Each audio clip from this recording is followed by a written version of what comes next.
As National Director, after that, the week after that conference, I went and I prayed and I said, God, we've heard that about Students for Christ International and going to the nations of the world. What do you want us to do? And clear as a bell, just as soon as I'd asked God that question, didn't hear an audible voice, but whispered into my heart, take 40 people to the Philippines this Christmas. I'd never been outside of Australia myself at that stage. And fairly young and inexperienced. I was probably about, what would it have been, 80, I was 24 at the time. Put on the best clothes I could find, picked up a briefcase, went to a travel agent that same day, and I said, I walked out of the travel agency, I'd booked 40 seats on 2 Qantas jumbo jets. Wasn't sure whether we were going to leave that weekend or that weekend, but God had said, take 40 people to the Philippines this Christmas.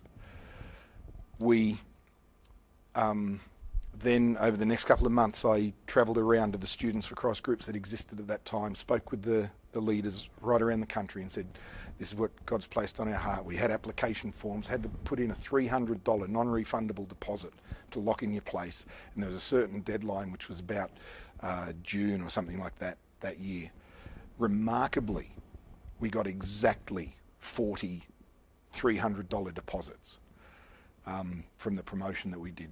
In the end, 37 people went. 3 of them, for some reason or other, didn't make it financially when it came to the crunch, but we kept their $300 non-refundable deposits. And at the end of 1987, 37 students went in groups of 5 to 8 all across to the Philippines, to various places. When I booked those seats, we had no connections in the Philippines. It was just felt, take 40 people to the Philippines this Christmas. Within a month or so of us starting to promote it around the campuses, we were contacted by a missionary in the Philippines, an American missionary, who had heard from someone about what was starting to happen in Australia. And he said, will you and some of your national leaders of your campus ministry come across to Manila in June? And so Paul and I and another guy called Mark Robinson, who was involved with the group in Townsville, said, yeah, we'll go across. And so, prophetic word, book seats to the Philippines, start to promote a trip, get out of the blue an invitation to go to Manila. 3 of us go across. While we were across there, we were able to make the connections for the trip.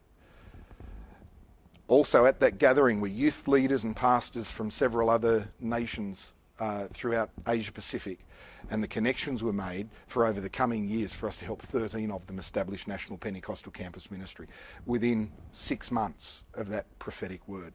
And I seriously believe God, it's the same passion, same heart, same word, same calling. I seriously believe God wants to see it happen again.